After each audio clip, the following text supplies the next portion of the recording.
अस्सलाम वालेकुम viewers, welcome back to my channel readers. आज हम अनन अलियास के नावल मोहब्बत की छाँव को पढ़ेंगे और हम देखेंगे कि ये कैसा नावल है। तो चलेंगे नावल को स्टार्ट करते हैं। उफ, क्या मुसीबत है, सर ने इतना घटिया क्वेश्चन जरूर देना था। वो कब से पेपर सामने रखे परेशानी से आखिरी सवाल को देख रही थी। आखिर सर मोइज को दिल में सलावतें सुनाते अपने से आगे बैठी सारा की कमर में पेंसिल की नोक मार के से अपनी जानिब मुतवज्जा किया। सारा ने गुस्से से फहमा को देखा। फहमा बिजनेस एजुकेशन की स्टूडेंट थी। पंजाब यूनिवर्सिटी के डिपार्टमेंट IAR के हॉल में बैठी पेपर दे रही थी। क्या मुसीबत है, सारा ने खुफगी से धीमी आवाज में पूछा ताकि एग्जामिनर तक इसकी आवाज न जाए। यार, इस क्वेश्चन का तो कोई आइडिया दे दो, फहमा परेशानी से बोली। इससे पहले कि सारा कोई जवाब देती गोलियों की तड़तड़ की आवाज गूंजी। यकदम भगदड़ सी मच गई, खिड़कियों के शीशे टूटे। फहमा भी गुम हवासों के साथ इतनी हिम्मत न कर पाई कि हॉल से बाहर निकले जहाँ चीहो पुकार हो रही थी। इसके कदम जैसे जमीन में धंस गए थे। वो वहीं दीवार से लग गई और अपने सामने मौजूद 3-4 कुर्सियों को अपने आगे करके छुपने की कोशिश करने लगी। दिमाग इसका बिल्कुल सुन्न हो चुका था। कुछ देर बाद इसे तेज कदमों की आवाज सुनाई दी। कोई स्टूडेंट है यहाँ? भारी मर्दाना आवाज हाल में गूंजी। या अल्लाह, कोई दहशतगर्द, अल्लाह ऐसी मौत ना देना, इसने खुद को मजीद छुपाते हुए कहा। कदमों की आवाज अब इसके करीब आ रही थी। 4 कुर्सियों के पीछे वो कितनी देर तक छुप सकती थी भला? सुने, आप प्लीज डरे नहीं, मैं कोई दहशतगर्द नहीं हूँ, मैं कमांडर हूँ। आप प्लीज बाहर आए और फौरन से यहाँ से निकलें। हमारी फोर्स ने इन दहशतगर्दों पर काबू पा लिया है जिन्होंने यहाँ हमला किया था। प्लीज बी रिलैक्स, वो आस्ता आस्ता कहता कुर्सियाँ हटाता इसकी जानिब आया था। वो जो खुद को बाजुओं के हल्के में छुपाए चेहरा घुटनों पर रखे हुए थी, इसने इसे बाजू से पकड़ा। डरते डरते इसने चेहरा ऊपर किया जो खौफ से लट्ठे की मानिंद सफेद था। जैसे फहमा की नजर अपने सामने खड़े कमांडर पर पड़ी, वो फौरन इसकी जानिब बढ़ी। न जाने आर्मी और ऑफिसर्स के लोगों में क्या बात है, जहां मौजूद हो तहफ्फुज़ का एहसास होता है। फहमा को भी ऐसा ही महसूस हुआ। वो उसके बाजू के साथ लगी अब भी थर थर कांप रही थी। प्लीज आप अब रिलैक्स हो जाएं और मेरे साथ चलें। वो तेजी से इसका हाथ थामे आगे बढ़ता रहा था। इसे लेकर वो डीन के ऑफिस पहुंचा जहाँ पहले से ही बहुत से स्टूडेंट्स मौजूद थे। सबके चेहरों पर खौफ था। हेलो सर जी, हमने दहशतगर्दों पर काबू पा लिया है। वक्त पर ना पहुंचते तो इनके दहशतगर्द बंदे यूनिवर्सिटी को बहुत नुकसान पहुंचाते। नहीं सर, 2 तो मेरी गन से जान बहक हुए हैं, 2 को हमने जिंदा पकड़ लिया है। जी सर। वो कमांडर जिसने फहमा की जान बचाई थी इस वक्त फोन पर अपने हेड को यूनिवर्सिटी में होने वाली दहशतगर्द के गर्दों के हवाले से आगाह कर रहा था। फोन बंद करके वो डीन के पास आया। आप प्लीज इन सब स्टूडेंट्स को घर भिजवाने का काम करें। सब मीडिया और तफ्तीश के लिए टीम्स आ चुकी हैं तो इनका निकलना मुश्किल हो जाएगा, स्पेशली गर्ल्स का। कहता साथ ही वो ऑफिस से बाहर निकल गया और आस्ता आस्ता सब स्टूडेंट्स घर जाने लगे, मगर इनमें बहुत से अभी तक दहशतज़दा थे। मुख्तलिफ चैनल्स वाक़े की कवरेज कर रहे थे। शुक्र अल्लाह, मेरी बेटी घर आई। मेरी तो जान सूली पर लटकी हुई थी। कलसूम बेगम जो फहमा की माँ थी, पिछले आधे घंटे से इसे बार बार खुद से लिपटाकर गाहे बगाहे आंसू बहा रही थी। फहमा अपने वालिदैन की इकलौती औलाद थी। सलमान साहब एक मामूली गवर्नमेंट मुलाजिम थे, मगर किसी न किसी तरह फहमा को पढ़ा लिखा रहे थे। आज के वाक़े ने सबके रोंगटे खड़े कर दिए थे। ये दहशतगर्दी जो दिन ब दिन बढ़ती जा रही थी अब स्कूलों, कॉलेजों और यूनिवर्सिटियों को भी मुतासर कर रही थी। फहमा अभी तक शौक की सी कैफियत में थी। कुछ स्टूडेंट्स को गोलियां भी लगी थी, मगर बर वक्त कमांडर के हमले से नए दहशतगर्दों के इरादों को नाकाम बना दिया था। फहमा को वो कमांडर याद आया जिससे सर के ऑफिस से ले गया था। अगर इसकी जगह कोई और दहशतगर्द होता तो आज इसके माँ बाप इसके लिए रो रहे होते। ये सोचकर ही इसने झुरझुरी सी ली। इसने हवास बहाल होते ही सारा को फ़ोन किया जो कि हॉल से निकलते ही घर चली गई थी। फहमा को वह सारा के ऑफिस में नजर नहीं आई थी जहां वो कमांडर इन्हें लेकर खड़ा था। सारा इसकी एक नई अमीर कबीर दोस्त बनी थी जो फहमा पर जान छिड़कती थी। फहमा भी इसकी दौलत से बहुत मरगूब थी। वैसे भी जिस तबके से वो ताल्लुक रखती थी इसमें बहुत कम लोग अपने हालात पर साबर शाकर रहते थे। ज़्यादातर दौलत की चकाचौंध से मुतासर होते थे। हेलो, जरदाद ने कॉल अटेंड करते कहा। हेलो जरदाद, इस केस का क्या बना जिसकी फाइल मैंने तुम्हें लास्ट मंडे को दी थी? सर मुस्तफ़ा की आवाज़ उभरी। सर, इस पर काम स्टार्ट कर दिया है लेकिन वो बहुत बड़ा गैंग है, इस पर हाथ डालना इतना आसान नहीं, कुछ वक्त लगेगा। इसके लिए मुझे कुछ इंपॉर्टेंट चीज़ों की इजाज़त लेनी है क्योंकि इनके बगैर मैं इस काम में हाथ नहीं डाल सकता। तो फिर किस बात का इंतज़ार कर रहे हो? फाइल उठाओ और आ जाओ मेरे पास। ये कहते ही उन्होंने फ़ोन बंद कर दिया। जरदाद ने ऑफिस टेबल के दराज में से फाइल निकाली जिसे कल रात ही वह यूनिवर्सिटी वाले ऑपरेशन से वापस आकर इसने पढ़ना शुरू किया था। कार की चाबियां और लैपटॉप उठाकर वो ऑफिस से निकल गया। एक हफ्ता यूनिवर्सिटी बंद रहने के बाद फिर से सब कुछ मामूल पर आ गया था। फहमा भी आज यूनिवर्सिटी गई। शुक्र था कि जिस दिन दहशतगर्दी का कोई वाक़या होता था, इस दिन लास्ट पेपर था। वो वाक़ये की वजह से बहुत से स्टूडेंट्स के पेपर मुकम्मल नहीं हो पाए थे और कुछ ज़ख्मी हो गए थे। इनके सर ने इतनी फेवर की थी कि सब स्टूडेंट्स को ए ग्रेड देकर पास कर दिया था। टीचर, स्टूडेंट्स, हर कोई इस वाक़ये की वजह से ज़हनी तौर पर मुतासिर हुआ था।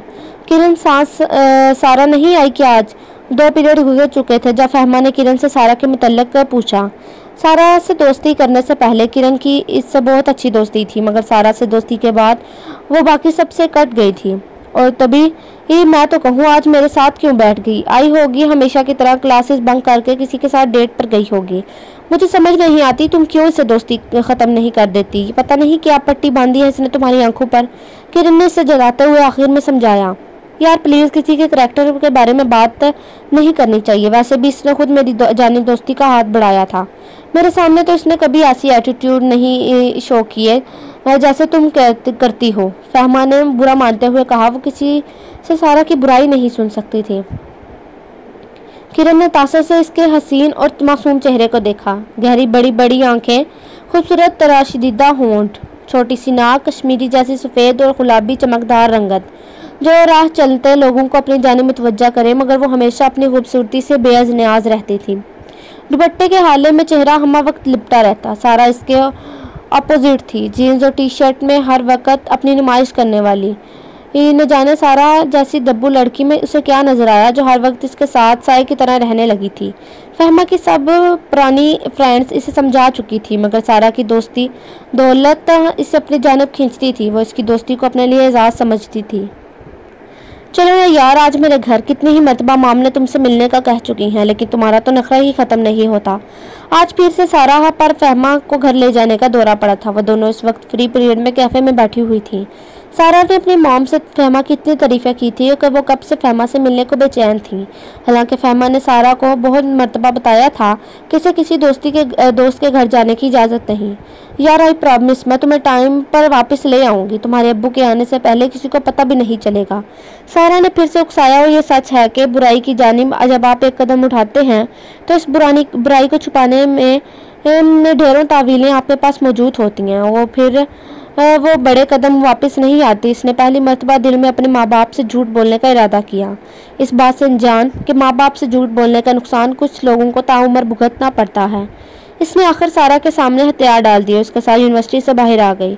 अभी तो दिन के 12 बजे थे, जबकि इसके अब्बू 3 बजे लेने आते थे। सारा ने इसके साथ चलते कॉल की और कुछ देर बाद एक गाड़ी इन्हें लेने आ गई। फहमा के दिल और दिमाग में अपने फैसले के सही या गलत होने पर एक जान चल रही थी।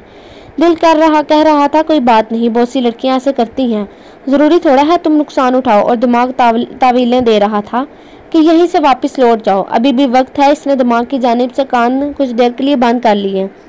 और कभी कभी दिल आपको खसारे से भी दो चार करवाता है।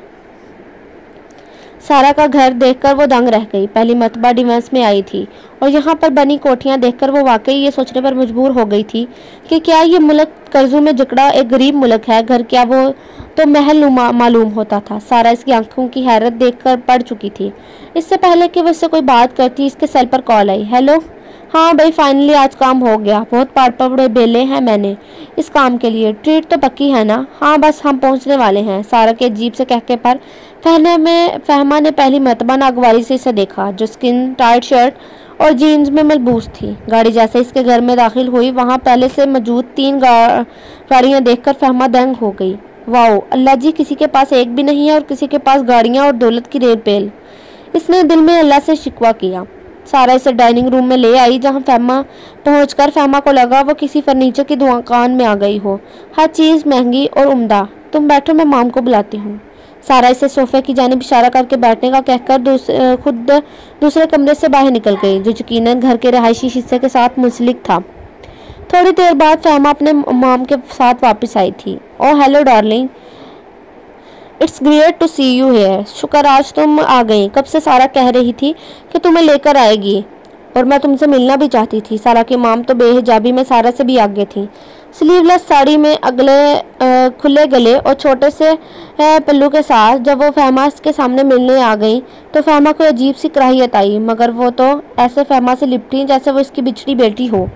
बैठो मेरी जान। बेटे या बेटी की जगह बुलाने की ये अंदाज इनके मुंह से सुनकर फ़ाहिमा को बहुत अजीब लगा और दिल ही दिल में वो अपने यहाँ आने के फैसले पर पछताई और दिल में मुसम्मम इरादा कर लिया कि आइंदा यहाँ नहीं आएगी। बताएं फिर कैसी क़यामत चीज़ है। सारा जो कि इनके सोफे के हत्थे पर बैठी थी फ़ाहिमा की तरफ देखते अपनी माँ को ठोका देती बोली। फ़ाहिमा तो बार बार हैरान और परेशान हो रही थी इन माँ बेटी की गुफ्तगू से। ये वो सारा तो नहीं थी जो यूनिवर्सिटी में इसके साथ होती थी। इसे सारा का अंदाज कुछ अजीब लगा। हाँ भाई, जैसा सुना वैसा ही पाया। जाओ सारा कुछ चाय पानी का बंदोबस्त करो, आज चांद हमारे आंगन में उतरा है, इसके शायान शान खिदमत होनी चाहिए। अपनी काली मेकअप में डूबी आंखों लाल आंखों से इन्होंने फ़ाहिमा को देखा। नहीं आंटी प्लीज़, अब बस आप से मिलना था, अब मैं चलूँगी। सारा प्लीज़ मुझे वापस छोड़ आओ, मैं फिर किसी दिन ज़्यादा टाइम के लिए आऊँगी। फ़ाहिमा अपनी जगह से उठते हुए जल्दी से बोली। अरे ऐसे कैसे? जाओ सारा किचन में बटलर को देखो। अरे बैठो ना मेरी जान, बस थोड़ी देर और रुक जाओ, उन्होंने सारा को घूरते लाड से फ़ाहिमा को कहा था। मजबूरन फ़ाहिमा को बैठना पड़ा। इनकी अजीब सी अंदर तक खुबती नज़रों से बेहद उलझन हुई थी। थोड़ी देर बाद एक मुलाजिम ट्रॉली धकेलता हुआ अंदर आया। इतनी सारी खाने पीने की चीज़ें देख फ़ाहिमा शर्मिंदा सी हो गई इनके इतने तकल्लुफ़ करने पर। आंटी इतनी सारी चीज़ें क्यों मंगवा लिया आपने? अरे तुम्हें जो अच्छा लगता है वो लो ना, पहले ये जूस पियो, शिद्दत की गर्मी है। फ़ाहिमा ने इसकी बात पर हैरत से इन्हें देखा जो ऐसी खनकी में बैठी गर्मी का रोना रो रही थी। गर्मी तो गरीबों के लिए होती थी, अमीरों को तो ऐसी ठंडक में गर्मी कहाँ क्या पता। एक मरतबा फिर इसने अल्लाह से शिकवा किया। जूस पीते ही से अपना सर भारी होता महसूस हुआ। आंटी मेरी तबीयत कुछ ख़राब हो रही है, इसने बमुश्किल अपने घूमते सर को पकड़कर कहा था। ओहो आओ मैं तुम्हें अपने रूम में ले चलती हूँ, तुम थोड़ी देर रेस्ट कर लो, शायद गर्मी से सर चकरा गया होगा। वो तेजी से इसकी जानिब बढ़ते हुए बोली थी। डाइनिंग रूम से निकलकर बहुत बड़ा हॉल था, वहाँ से निकलकर एक राहदारी आती थी जहाँ आमने सामने बहुत से कमरे थे। वो इसलिए एक कमरे में आ गई, जल्दी से बेड पर लिटाया। बेड पर लेटते ही वो होशो होश से बेगाना हो गई थी। अरे आज आप दोनों बहुत देर लगा दी आपने। जैसे ही सलमान साहब ने घर में दाखिल हुए कलसूम बेगम की मसरूफ़ आवाज़ उभरी। इनकी बात के जवाब में इनके पास कहने को कुछ नहीं था। वो भी खामोशी महसूस करके बाहर आई तो सलमान साहब को किचन में सहन में मुड़े पर सर झुकाए बैठे देखा। क्या हुआ और ये फ़ाहिमा कहाँ है? उन्होंने परेशानी से इससे पूछा। मैं 2 घंटे इसकी यूनिवर्सिटी के बाहर खड़ा रहा, फिर इसके डिपार्टमेंट जाकर इसकी क्लास फेलो से पूछा। हाँ कुछ तो अनजान थे और एक दो ने बताया कि उसे 12 बजे यूनिवर्सिटी से बाहर जाते देखा, किसी के साथ, ये वो नहीं जानते।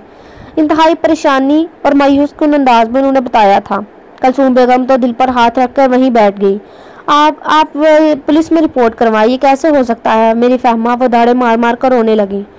पागल हो गई हो तुम, पुलिस को खबर की तो कुछ ना कुछ अफसाना बन जाना है। अगर वो मेरी मर्जी से नहीं गई तो फ़ोन क्यों नहीं उठा रही मेरा? सब ने मुझे मना किया लड़की ज़ात को यूनिवर्सिटी में मत भेजो, मगर मुझे अंधा यकीन था कि मेरी बेटी कभी मेरी आंखों में धूल नहीं झोंकेगी। वो धूल डालकर चली गई हमारे सिरों पर, हमारी इज्जत पर। वो दोनों रोने लगे। अब दोनों इस फिक्र में थे कि लोगों को क्या कहेंगे। इनकी ज़बानें बंद थीं। अब दोबारा इसका जिक्र मत करना, समझो हम थे ही वे औलाद। अगर फ़र्ज करो इसे किसी ने अगवा किया है तो कब वो वापस आएगी हम नहीं जानते। कौन इसे ले गया हम ये भी नहीं जानते। और क्या वापस अगर वो आई तो ये माशरा इसे कबूल करेगा? दुआ करो वो मर जाए मगर वापस ना आए। किस दिल से कलसूम बेगम सलमान साहब की बातें सुन रही थी ये बस वही जानती थी। माँ कैसे अपनी जिंदा औलाद को मुर्दा समझ ले। मरे पर तो सब्र आ जाता है मगर जिंदा पर सब्र नहीं आता। अमीर जितने मर्जी गुनाह कर लें, इनके लिए माशरा हमेशा खुले दिल को कम ज़ाहिरा करता है। ज़मीन तंग गरीबों के लिए ही होती है।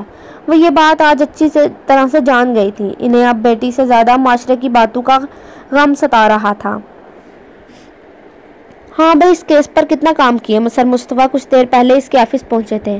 जी सर, मैंने इनके घर चेक कर लिए हैं। कल रात ही इसी तरह वहाँ जाऊँगा जिस तरह मैंने आपसे परमिशन ली थी। हम ठीक है, मगर याद रखना ज़रा सी भी भूल चूक ना हो और ना इन्हें शक हो, वरना तुम बहुत बुरी तरह फंसोगे। बहुत से अंडरवर्ल्ड के बंदे इनके साथ शामिल हैं जिन पर हम हाथ डाल सकते हैं। अगर तुम इनके हाथ लग गए तो मैं भी तुम्हें इनसे छुड़ा नहीं पाऊंगा। आपको शक है मेरी टीम की सलाहियतों पर? इसने उन्हें सवाल कर डाला। मुझे तुम पर यकीन है, तभी ये काम तुम्हारे सुपुर्द किया है।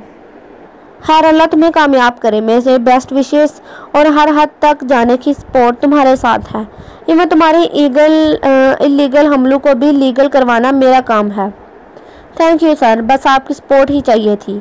इंशाल्लाह हम जल्द अपने मिशन में कामयाब होकर वापस आएंगे। हेलो, हाँ सैफी, क्या हाल है? वो जो घर में अपने कमरे में बेड पर बैठा अगले मिशन से मुतल्लिक कुछ चीज़ें सर्च कर रहा था, सुफियान की कॉल आने पर मोबाइल की जानिब मुतवज्जा हुआ। यार कल का क्या सीन है फिर? सुफियान ने जरदाद से पूछा था, जो ना सिर्फ इसका दोस्त था बल्कि इसकी टीम में भी शामिल था। जरदाद कमांडर और सीक्रेट सर्विसेज दोनों में बैक वक्त काम करता था। इसने अपनी अलग से ही सीक्रेट सर्विसेज की एक टीम तश्कील दी हुई थी जिसमें 20 बंदे थे जो मुख्तलिफ शोबों से ताल्लुक़ रखते थे। इनमें एक सुफियान भी था जो वैसे तो मेजर था मगर जरदाद की टीम में भी था, और ये बात बहुत कम लोग जानते थे। यह सीन ऑन है, लेकिन अगर तूने भाभी को हवा भी लगने दी तो बेटा सीन ऑफ हो जाएगा, इसने सुफियान को तंबीह की।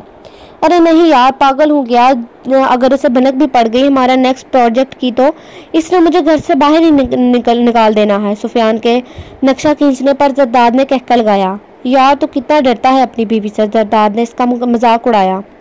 बेटा जब शरीफ शोहर डरते हैं अपने हो लेने दे, फिर पूछूंगा। सुफियान ने इसे जताया। मुझ पर रोब डालने वाली अभी पैदा नहीं हुई, इसने सुफियान की बात पर बड़े तफाखर से कहा था। बेटा वो ना सिर्फ पैदा हो चुकी होगी बल्कि जल्द ही तुझे नुकेल भी डालेगी। तूने इसकी बकवास को डिस्कस करना है या काम की बात करनी है?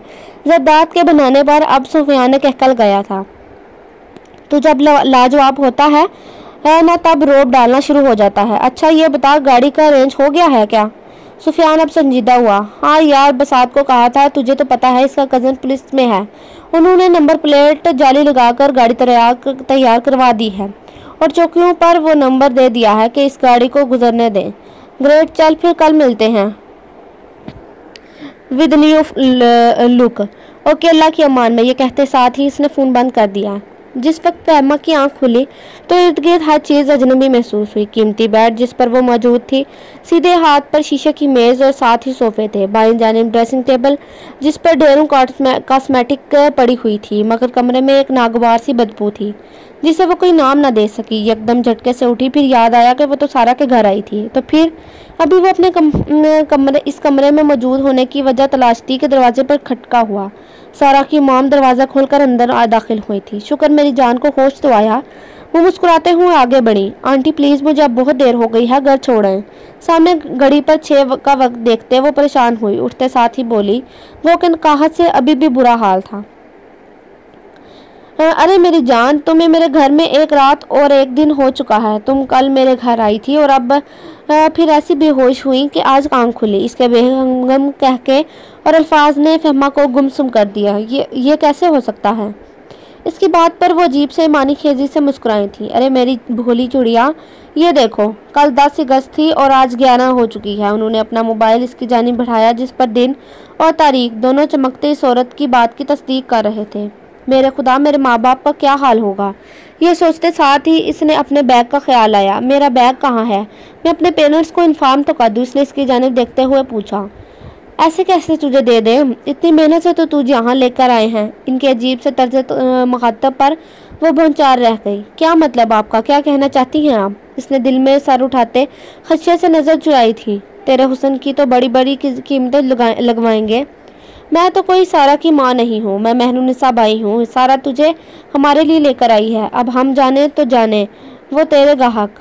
उन्होंने इसके चेहरे पर 2 उंगलियां फेरते हुए बानीखेजी से मुस्कुराते कहा, क्या कह रही हैं आप? सारा को भेजेंगे? ये कैसे हो सकता है? इतना बड़ा धोखा? वो तो सदमे से बेहाल हो रही थी। अरे भाई, सारा तो अपनी रात की तैयारियों में है, ज़्यादा ववेला मत करना। हकीकत तो जितनी जल्दी तस्लीम कर ले, अपने धंधे से लग जाओ, अच्छा है। यहाँ से निकलने का अब सोचना भी बंद। सिवाय मौत के और कोई तुम्हें यहाँ से निकाल नहीं सकता। मेरा ज़्यादा टाइम बर्बाद करने की कोशिश की तो सीधी करना मुझे भी आता है। अपनी गुस्सैली आंखों से घूरती वो एक लफ्ज़ चबा कर बोली थी, सिर्फ आज की रात की छुट्टी दे रही हूँ तुझे, तुम सोचो, मगर इसके बाद तुम मुझे इस काम के लिए जहनी तौर पर तैयार मिलो। इसे तमीर करते साथ ही वो अपना पल्लू झटक कर बाहर निकल गई। इनके जाते ही वो सर पकड़कर बैठ गई थी। आंसू किसी झड़ी की मानद इसकी आंखों से जारी थे। बेयकीनी सी कैफियत थी। या अल्लाह, ये क्या हो गया मेरे साथ? किस ज़ंदान में फंस गई हूँ मैं? मेरे खुदा, जिसे मैं इन लोगों की अच्छी किस्मत समझती थी, वो मेरी बदकिस्मती बन गई। इन्हें बड़ी सज़ा तो मत दें। हाँ, मैं नाशुक्री की थी, मगर अल्लाह, ये तो कोई इतना बड़ा गुनाह तो नहीं कि मैं इन गिद्धों में फंस जाऊँ।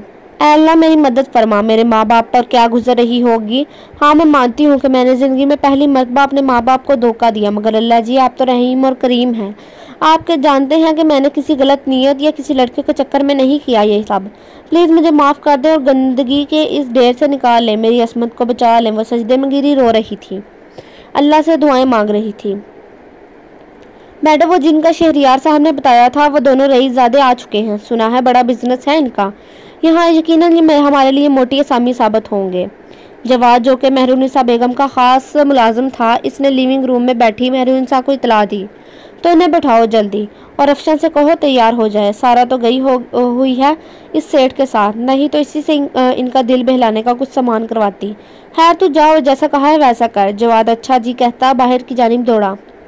तमन्ना, ओ तमन्ना, कहाँ मर गई? कख्त आवाज़ में इसने काम वाली को आवाज़ दी। जी बेगम साहिबा, ख़ास मशरूब का इंतज़ाम कर और देख इस नई चिट्टी चमड़ी को भी कह तैयार हो, वरना जवाद के आगे डाल दूंगी। 1-2 रातों में इसकी सारी अकड़ ख़त्म हो जाएगी। जाओ दफ़ा हो जाओ अब। गुस्से में खोलती महनूसा अपनी साड़ी ठीक करती ड्राइंग रूम में पहुंची। खुश आमदीद, बैठे बैठे हमारे गरीब खाने पर आने का कैसे आना हुआ। जैसे ही महनूसा अंदर दाखिल हुई, दोनों खुश शक्ल नौजवान ताजीमन उठ खड़े हुए थे। ये वही मेहमान थे जिनकी इतला अभी जवाद ने दी थी। दोनों लड़के लंबे और कसरती जिस्म के थे। उन्होंने बहुत गौर से दोनों को देखा। गरीब खाना तो मत कहें, आप तो हम जैसों को हीरों से नवाजती हैं। इनमें से एक लड़का अपनी गंभीर आवाज़ में बोला था। इसकी खासी हाजिर जवाबी पर महनूसा ने कहका लगाया था। वाह ज़रा नवाजी है आपकी। यहीं पर शुगल फरमाएंगे या फिर अपने साथ लेकर जाएंगे? आप पीस दिखाएं फिर सोचते हैं। आपकी बात दूसरा लड़का बोला। लड़कियां बस आती ही होंगी, क्या मैं तब तक नाम जानने की जिसारत कर सकती हूँ? महरुनिसा ने अपने प्रोफेशनल अंदाज में पूछा। जी क्यों नहीं, मैं ज़ियाद हूँ और ये तबरेज़। ज़ियाद ने तारुफ करवाते हुए कहा। इतनी देर में मुलाजिम ख़ास मशरूब ले आई, लीजिए।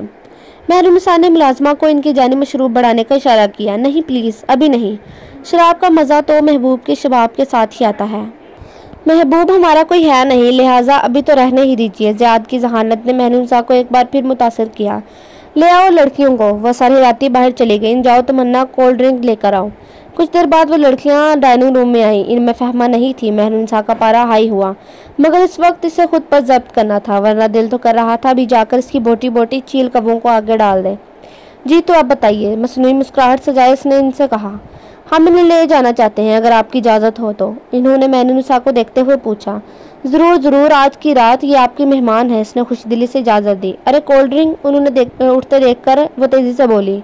फिर सही, अब तो आना जाना लगा ही रहेगा। जैसे ही वो लड़कियों को लेकर आगे गए, महरुनिसा चील की तरह इस कमरे में पहुंची जहां फहमा थी। तुझे समझ नहीं आई मेरी बकवास? क्या ख्याल है फिर 2 दिन जवाद को भेजूं यहाँ सारी पारसाई की अकड़ निकाल ले? वो 2 दिनों में वो जो बैठ के साथ नीचे टेक लगाए घुटनों में सर्दी रोने में मसरूफ थी, इस सप्ताह पर बुरी तरह डर गई। नहीं नहीं प्लीज़ नहीं। इसने महरुनिसा के आगे हाथ जोड़ दिए, जो भूखी शेरनी की तरह इस पर सामने खड़ी गुर्रा रही थी। बस आज की मोहलत दे दें, उसके सामने गिड़गिड़ाते हुए बोली। सिर्फ आज की रात। उन्होंने उंगली उठाकर इसे वार्निंग देते हुए कहा, और जिस अंधी तूफान की तरह आई थी वैसे ही चली गई। उफ यार, क्या बंदा था। आई विश एक बार फिर मैं इसके साथ जा सकूं। इन 2 लड़कियों में से एक लड़की बोली, जो रात ज़ियाद और तबरेज़ के साथ गई थी। सुबह से वो नाश्ते की मेज़ पर बैठी हर थोड़ी देर बाद आहें भर रही थी। फहमा ने नागवारी से इसे देखा। कैसे ये लड़कियां रोज़ एक नए बंदे के साथ, उफ, इससे आगे वो सोचना भी नहीं चाहती थी। कैसे वो इस गिरदाम से निकले। खुदकुशी नहीं, एक गलती वो कर बैठी थी, धोखा देने और झूठ बोलने की। मजीद वो अल्लाह की नज़रों में गुनहगार नहीं बनना चाहती थी। सुबह से वो सोच सोच कर निढाल थी कि कैसे आज बचे। अभी वो इन्हीं सोचों में गिरी थी कि इसे सारा आती दिखाई दी। इसके दिन के बाद आज वह फहमा ने इसे देखा था। कौन मिल गया आखिर तुझे?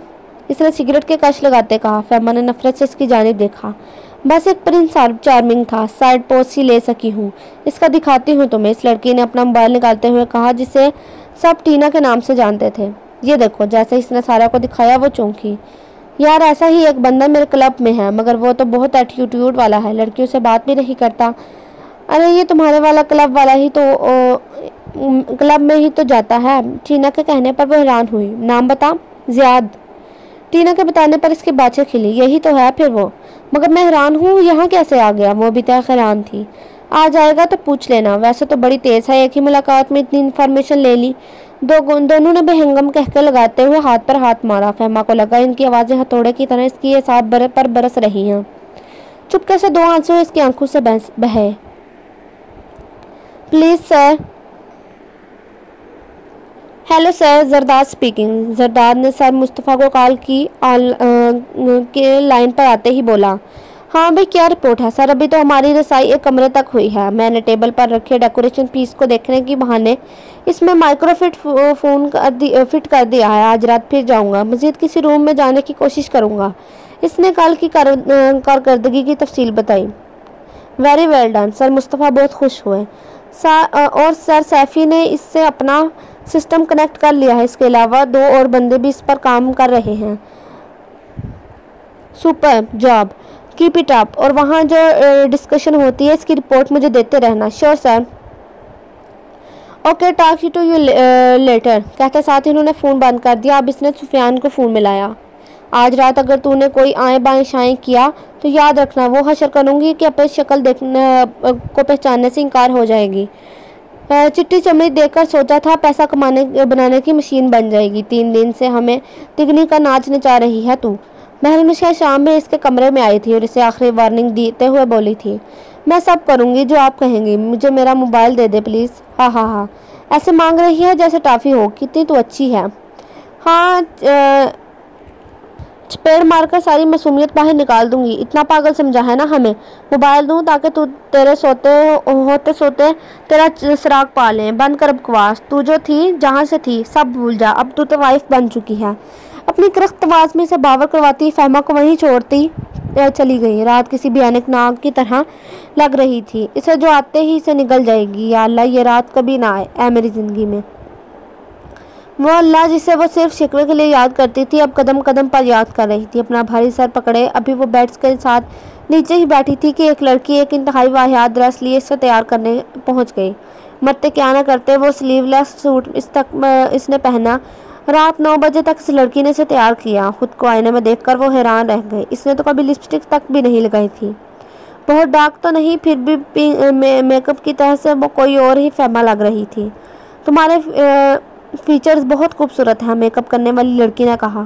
काश ना होते, काश मैं काली भद्दी होती तो आज मेरी किस्मत इतनी बदसूरत ना होती। फहमा ने बमुश्किल आंसू पिए। इससे लग रहा था आज वो वाकई सूली पलट की जाएगी। दिमाग लगता था कि सोच सोच कर फट जाएगा। कब वैसे इस सब से बचे। मैडम कह रही हैं इसे अभी डाइनिंग रूम में लेकर आओ, कल वाला ग्राहक आज फिर आया है। सारा ने दरवाजे में आकर इतला दी। फहमा ने गाहक का लफ्ज़ सुनकर कुर्ब से आंखें बंद की। बाहर निकलते निकलते वो टिश्यू से अपने होठों की गहरी लिपस्टिक हल्की करती आई थी। दिल में मुसलसल वो आयत कुर्सी का विर्द कर रही थी, अल्लाह में से नज़र ही ना हो। मगर वो नहीं जानती थी कि इसके सिवा आने वाला कुछ और नज़र नहीं आएगा। फहमा मरे हुए कदमों से सर नीचे किए डाइनिंग रूम में दाखिल हुई। इसे ऐसा महसूस हो रहा था जैसे वो मौत के फरिश्ते के पास जा रही हो। आने वाले लम्हात का खौफ से इसे जकड़े हुए थे। आओ आओ फहमा, ये भी हमारा हीरा है। महरुनिसा ने फहमा को अंदर दाखिल होते देखा तो बेख्तियार अपनी जगह से बढ़ती इसके पास आई। अपनी उंगलियां जोर से इसकी बाजू में पवस्त करते इससे बावर करवाया कि इसकी कोई हिमायत नहीं होगी। फहमा को अभी इस सोफे पर बिठाया जहां सारा पहले से अपने जलवे दिखाती विराजमान थी। घुटनों तक आती टाइट्स और टॉपलेस शर्ट पहने वो बेबाकी से ज़ियाद की जानिब देख रही थी, जबकि फहमा ने स्लीवलेस बाजुओं को दुपट्टे में सलीके से छुपाया हुआ था। मुझे एक माँ के लिए ये लड़की चाहिए, मुँह मांगी रकम दूंगा। फहमा ने बेयकीनी से सर उठाकर अपने सामने बैठे शख्स को देखा जिसकी नज़रें सिर्फ फहमा को देख रही थी। वो तो एक रात का सोचने काँप रही थी और कहाँ एक माँ। महरूसा का चेहरा तो चमक उठा। इसने फातिहाना नज़रों से सारा को देखा जिसकी आंखें जता रही थी कि कैसा हीरा ढूंढा है इसने। जैसे आपकी मर्जी से ले जाना पसंद करेंगे। महरूसा तो लग रहा था बिछी जा रही थी इसके आगे। ज़ियाद ने भारी भरकम चेक काट कर इसकी जानिब बढ़ाया। फिलहाल तो आपके नेमत कद्दे पर ही शुगर फरमाऊँगा। और हाँ, एक माँ का मतलब इस पर सिवाय मेरे ना किसी की नज़र पड़ेगी ना किसी का हाथ लगेगा। ज़ियाद की नज़रें हनूज इसका तवाफ़ कर रही थी, जिसके चेहरे पर मौजूद मेकअप भी इसकी अजियत को छुपाने में नाकाम था। जो हुक्म आइए फिर। महरूसा ने से चलने का इशारा किया, साथ ही फहमा को उठाया। वो चलते हुए लाउंज में आए कि दीवार पर बराजमान एक पेंटिंग देखकर ज़ियाद रुका। खैरियत सरकार? मेहरुनिसा ने इसे रुकते देखकर चंबे से पूछा। इस पेंटिंग में सूरज के गुरूब होने का मंजर था, बहुत खूबसूरत है। ज़ियाद इसके करीब जाकर इस पर हाथ फेरते हुए बोला, फिर एक कोने से थाम कर कुछ देर इसे देखता रहा, फिर इसकी जानिब मुड़ा। हाँ, इन्हें बढ़ने का इशारा किया। मेहरुनिसा इसे एक राहदारी में बढ़ी, फिर इसमें दाएं जानिब पर बने आखिरी कमरे का दरवाज़ा खोलकर अंदर दाखिल हुई। लीजिए आपकी मंजिल। कमरे के अंदर फहमा का बाजू छोड़कर वो मानी खेज मुस्कुराहट चेहरे पर सजाए ज़ियाद से मुखातिब हुई थी। बहुत शुक्रिया। कुछ चाहिए तो बताइए। जो चाहिए था वो तो आपने दे दिया और किसी चीज़ की अभी ख्वाहिश नहीं। इसने एक मरतबा फिर फहमा को अपनी गहरी नज़रों के फोकस में रखते हुए कहा था। मेहरुनिसा को इस लड़के की हाजिर जवाबी बहुत पसंद थी। बहुत ही गहरा इंसान मालूम होता था। वो मुस्कुराते हुए बाहर निकल गई और ज़ियाद ने बढ़कर कमरे का दरवाज़ा लॉक किया। जैसे ही वो लॉक करके मुड़ा, फहमा सर से पाँव तक कांपने लगी थी। वो बजाय फहमा के पास आने के बेड के पास रखी राइकिंग चेयर पर बैठ गया। मोबाइल में कुछ टाइप करने लगा। फहमा ने डरते डरते सर उठाकर इसकी जानिब देखा। न जाने इसका चेहरा क्यों ऐसा लग रहा था कि देखा हो। मोबाइल कान से लगाते इसने फहमा की जानिब देखा। ज़ियाद की आंखों में अब की बार इसे सर्द मेहंदी नजर आई। बैठ जाएं, आपका ही घर है। बेड की जानिब इशारा करते इसने फहमा से कहा। एक मरतबा फिर इसे नज़रअंदाज किया। फहमा को इसका अंदाज कुछ अजीब लगा। वह जो कुछ देर पहले इस पर निसार हो रहा था, यकदम इतनी सर्द महरी। तो क्या अल्लाह ने मेरी दुआ कबूल कर ली और इसका दिल मेरी जानिब से फेर दिया। बेड पर बैठी हाथों को गोद में रखे सर झुकाए वो सोच रही थी, ये जाने बगैर कि वह सर्द महरी आंखें फिर से इससे लिपट गई थी। हाँ, मैं पहुँच गया हूँ। काफ़ी देर का नेक्स्ट जो मैंने लगाया है इसकी प्रोग्रेस किया है। Very good, talk to you more. Phone बंद करते साथ ही वो सारे कमरे का चक्कर लगाने लगा। आपकी बारिश की आवाज़ सुनते ही फहमा के दिमाग में जमाका हुआ था। इसने बेयकीनी से इसकी जानिब देखा। 6 फीट से निकलता कद, घने काले बालों से ढका सर, गहरी काली आंखें जो ऐसी महसूस होती थी जैसे अगले का एक्सरे कर रही हों, खड़ी नाक, चेहरे पर बियर्ड जो इसकी खूबसूरती को चांद चांद लगाती थी, भींचे होंठ। बिल्कुल वही था, बस वर्दी नहीं थी जिस्म पर। इस वक्त वो वाइट टी शर्ट और ब्लैक जीन्स में मलबूस था। बाजुओं के मसल्स वाज़ा दिखाई दे रहे थे। सुने, फहमा ने एकदम इसे पुकारा। वो जो वहाँ रखे फ़ोन सेट के रिसीवर उठाकर चेक कर रहा था, फहमा की आवाज़ पर मुड़कर इसे देखा। उफ़ी आंखें फहमा कैसे भूल सकती थी जिसने इसकी ज़िंदगी इस दिन यूनिवर्सिटी में बचाई थी। वो तो इससे हो चुका था। इसने इसके बाजू की जानिब देखा। इन्हीं बाजू ने इसे तहफ़्फ़ुज़ दिया था। आप वो कमांडर है ना जिसने वहाँ, अभी इसकी बात मुकम्मल भी नहीं हुई थी कि ज़ियाद ने कहकर गया। पागल हो गई हैं आप शायद। ऐसे लोगों का यहाँ क्या काम। इसने संजीदा होते फहमा के वजूद से नजरें हटाते कहा। आप झूठ बोल रहे हैं मुझे अच्छी तरह। फहमा ने हैरत से इसे देखा। प्रॉब्लम क्या है आपके साथ। इसने फिर इसकी बात काटते गुस्से से कहा था। अगर आप वो नहीं जो मैं समझ रही हूँ तो फिर आप वैसे क्यों नहीं जैसे बनकर यहाँ आए हैं। अब की बार फहमा ने भी गुस्से से कहा। आखिर वो क्यों इसे झुठला रहा था। आपको बहुत अफसोस है अपनी तैयारी ज़ाया होने का। अब तक कितनों का दिल बहला चुकी हैं। वो रिसीवर क्रेडिट पर वापस से रखता हाथ पॉकेट्स में डाले इसके करीब आते हुए बोला। फिर बेड पर इसके सामने बैठते हुए बोला था, अल्लाह न करे। देखें, अगर आप वो नहीं भी तो मुझे लगता है कि आप अच्छे इंसान हैं। क्या आप मेरी मदद करेंगे। क्या मैं आपसे कुछ शेयर कर सकती हूँ। इसके तराने पर अंदाज पर देखकर फहमा को कुछ हौसला हुआ था। श्योर। इसकी इजाज़त मिलते इसने खुद पर बीती सारी बात रोते हुए बताई। प्लीज़ आप मुझे यहाँ से निकालने में मदद कर सकते हैं। इसने बहुत याद से इसकी जानिब देखा था। यहाँ आपने मुझसे जो कुछ डिस्कस किया और मज़ीद आने वाली रातों में जो कुछ होगा आपने किसी को नहीं बताना। फ़िलहाल आप सो जाएं। अपनी बात के आखिर में इसका ऐसा जवाब सुनकर वो गम गुस्से से पेचो तब खाने लगी। बहुत शुक्रिया, गुस्से से फहमा ने कहा।